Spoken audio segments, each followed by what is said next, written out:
Pour commencer à découvrir et apprendre CRM Dynamics, tu peux créer une instance d'essai trial de 30 jours.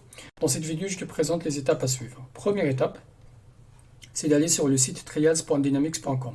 Sur la page, il faut renseigner ton adresse email professionnelle et ton numéro de téléphone. J'insiste sur le type de l'adresse email à utiliser qui doit être professionnel. Si tu as utilisé ton adresse personnelle, tu risques d'avoir ce message d'erreur. Donc la solution, c'est d'utiliser soit l'adresse email de ton entreprise, soit l'adresse email de ton école. Ou ton adresse mail, on va dire professionnelle, c'est un nom de domaine, c'est un site web. Le site pourra te demander de vérifier ton numéro de téléphone. Il faut juste savoir qu'il y a une limitation de 2 instances trial par domaine. Pour contourner, on va dire, ce système, c'est que Microsoft propose de rejoindre une instance trial déjà créée par un collègue.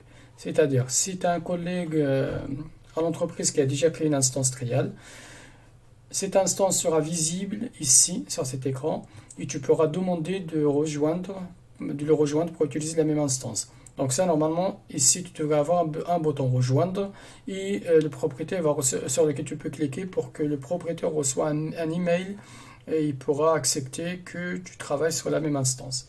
Il faut juste savoir qu'une instance trial peut supporter 5 utilisateurs.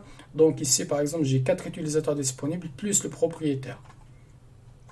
Sinon, tu peux créer ta propre version d'évaluation si la limite, bien sûr, n'est pas atteinte. Lors de la création de l'instance, tu dois choisir la langue de base et la devise de base. Ces 2 éléments sont importants parce que tu ne peux pas les modifier une fois l'instance créée. Cela ne t'empêche pas de rajouter d'autres langues ou d'autres devises sur ton instance, mais là, il faut juste spécifier la langue et la devise de base de l'instance. Il faut par la suite choisir les modules des CRM Dynamics à utiliser ou bien cocher la case pour utiliser tous les modules et après spécifier le nom de l'instance qui va être aussi le nom visible dans l'URL de l'instance trial.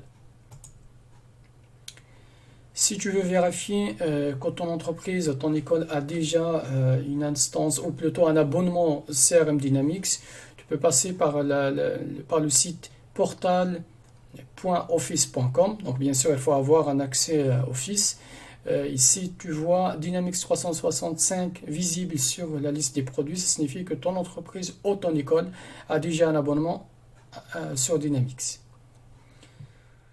En résumé, il est possible de créer une instance trial de 30 jours en passant par l'URL trials.dynamics.com. Il faut forcément utiliser l'adresse email professionnelle.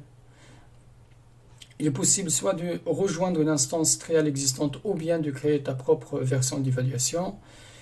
Il faut bien faire attention de choisir la langue et la devise de base parce que ces éléments ne sont pas modifiables.